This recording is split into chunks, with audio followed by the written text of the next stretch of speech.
Here we are. This is the Crexi Podcast live from Beth Azor's Women in Real Estate Investment Summit, the 5th annual summit, which is very exciting. And today we are here with Camille Renshaw.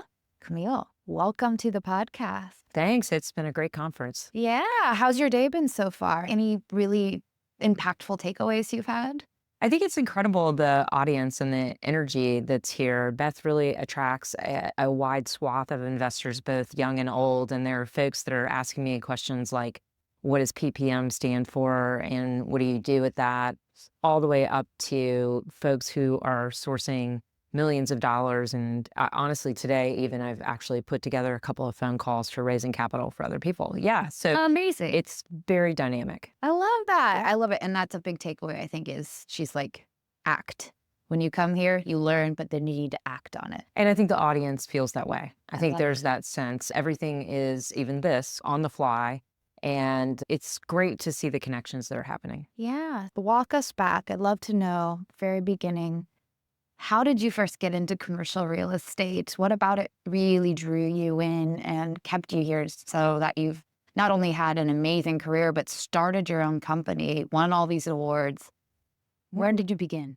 I was a young tech entrepreneur, and fortunately I had some success in my 20s and sold a couple of companies. My father and grandfather, I always say, stepped in and said, don't blow this. This could be the only money you ever really make. Let's take some action to invest conservatively. I was fortunate enough to connect with some of the senior leadership at Colliers, a guy named Pat Duffy in particular, who, when I mentioned in the room earlier, the room like lit up. So many people in the retail world know Pat and the impact he's had. But as a young person, he really helped me come to understand commercial real estate, investing on behalf of others, and then, of course, on behalf of myself. But it was a great place to start in a brokerage role at Colliers because I could see the mistakes that other people were making and also watched a lot of people make a ton of money.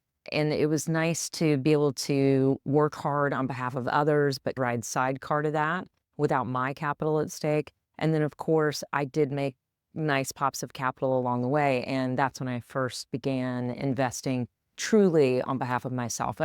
Some of it was proceeds from the last sale that I had done, but really just in a disciplined way, taking the money I was making from brokerage and investing in commercial.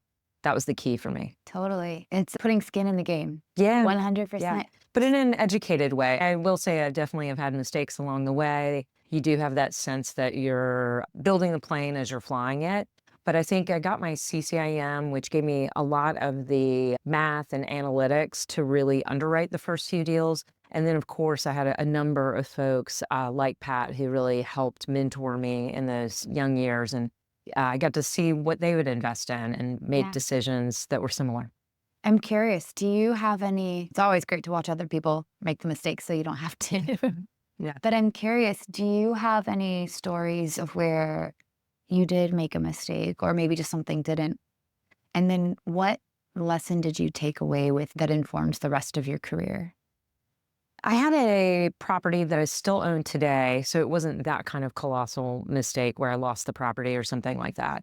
But I underwrote it initially on fairly high rents, and I didn't understand that the rents weren't quite market. It was a 4.5-year lease with a credit tenant, and I loved all of that, but I didn't really understand or underwrite what would happen in year 5. And I ended up with a vacancy and then lower rents after that. Now, I've owned that property since, I forget, like 2001, 2003, somewhere right in there. Yeah. Maybe 2001. And so a long time. So I have made a lot of capital along the way to cover up that mistake. But I had a real period of vacancy as an early young investor, and it hurt. And the understanding of, okay, wait, so what is rent supposed to be? Why would this tenant have been paying above market rent before? And just understanding those pieces, this has definitely made me a much stronger investor today. Absolutely. It's getting into the psychology and really understanding the needs. And the numbers, like why are the numbers what the numbers are? And there's so much to learn in commercial real estate. That's why I always say this discipline is an apprenticeship, and you need to align yourself with the right people and right relationships who have been through market cycles before, and they can tell you like, hey, this is the mistake that I made, or this is the trap to watch out for. A lot of it is osmosis, and the market's always moving. The market's kind of different right now than it's ever been before. So you've got to have folks that have seen a lot of things before that as a young person, you get to learn from. Absolutely. You're a broker. Jackie, you do start investing your capital into it. And then where does the spark that becomes B&E come into the picture? What was your headspace like at that moment, and how did you do it? Yeah, I worked for another brokerage shop after Colliers, and then I went on to be on the executive team at 10X. I was head of sales there. It was really there when I saw the really wonderful things that Crexi sprung out of the same time period and same group of folks. You get to see some of the wonderful things that were happening there with the auction concept. And then you thought, gosh, that's maybe not the way I would do it. Or that's not for us, it was more the demographic or the segment. So much of what the auction concept is about distressed property or maybe added value. Maybe it's not completely distressed that you want to sell in an auction format. Well, we really loved net lease, myself and the other founders, and more stabilized assets. We loved working with family offices. We really understood 1031 exchange in a deep way and how to meet those needs. So it was on the other end of the spectrum, really, from what auction was doing. And that was the catalyst at the beginning when we were thinking through how could we do something different. Yeah, So totally. we left 10X and started B&E back in 2017. So that was really the root of it. We've created a lot of technology along the way. We do have great partners like Crexi. We love working with Crexi. That's really it complements us in a lot of ways. You guys have data that we would never go get for ourselves. We have a really precious set of data around net lease and what's on market and what's happening off market as well. So it is vital that our brokers for deal making have all those different pieces and partners in order to do that. It's a different approach and leveraging technology on behalf of a lot of the families that we work with. And that has helped us as we've expanded. Now we're in 9 cities nationwide. Amazing. Yeah. Yeah, it's all about, I've noticed the groups that really focus on their niche, what they're really good at, and deep dive into that expertise. Yeah. No one else has that. So if somebody has that need, they come to you for that. It's been great for us. Again, I think Crexi's history has been similar, although again, working at a different angle of the market. But for us, we're so closely aligned with the institutional groups in net lease, the top 10 REITs or what have you, the mid section of funds that are just nimble and they'll be buying short-term leases or they'll be doing sale leaseback. And then, of course, I feel like the backbone of net lease are the families and the private wealth that comes in and then is doing 1031 exchanges or other tax-related events that drive that great pricing that we can get for really logical reasons that help the family, but it's great pricing for the sellers who are exiting. That world is pretty intense and small. It doesn't mean that everyone knows everybody at any moment in time. It's not that small.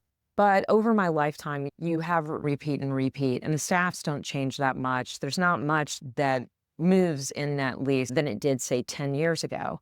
And so our ability as a group with a tech product to go to them and say, hey, what's working? What's not? How could we scale the activity that you're wanting to achieve? How could we make sales go faster? That's one thing we're really proud of. We've tightened the timeline quite a bit from listing to close.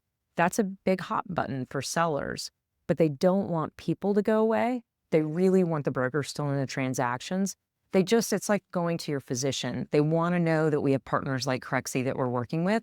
They might not want to know how it all works. Just again, like being in a physician's office, you want that relationship with a broker that knows how to leverage the technology. And B&E really prides itself on that. Amazing. So I know we're almost at time. Before I let you go, as the net lease expert, what are you watching as we head further into 2025 and beyond? What are the most important things to track? What's maybe a controversial opinion you have? Share it with us. Yeah, I think it's a really interesting time in net lease. Last year was tough for a lot of folks because there was just a lot of capital sidelined. Folks were really uncomfortable moving forward and making decisions. And the very cool thing about 2025, I think everyone hopes that mortgage rates will drop. But most folks have accepted that they might not. So we're all making investments, me too, and moving forward into assets or purchases or sales based on the current environment. And gosh, if interest rates drop on a property that someone buys in 2025, if the interest rates drop 6 months later or 2 years later, they'll look like a hero. It'll look incredible because of the delta they'll get. But sellers have predominantly recognized where they need to strike in order to sell at the same time. So we've got more of a meeting in the mind. So I would say 2025 may not be the best year we've ever had on the record, but I think it's a real period of growth for a lot of groups. The fun part of that is I think there are going to be a number of new players. I think there are going to be a lot of folks that spin off from companies they've been at and start something new. And it's going to be nice. They'll have clean basis, they'll have fresh capital, and they're going to be able to go after some of the new tenants in the market. The thing that we don't know that could be disruptive is really all the tariff movement. And I don't think it's just tariffs, but the stock market as well. That could really change some of the valuations of the companies. But I think there's probably a lot of opportunity in that as well. I think it's going to be an exciting year. Yeah, me too. Guriel, thank you so much for your time. Really appreciate you. Where can people find you if they want to connect and get in touch and learn more from you? Yeah, I'm really available on LinkedIn, so Camille Renshaw. But I would say if you want to learn more about B+E, go to tradenetlease.com.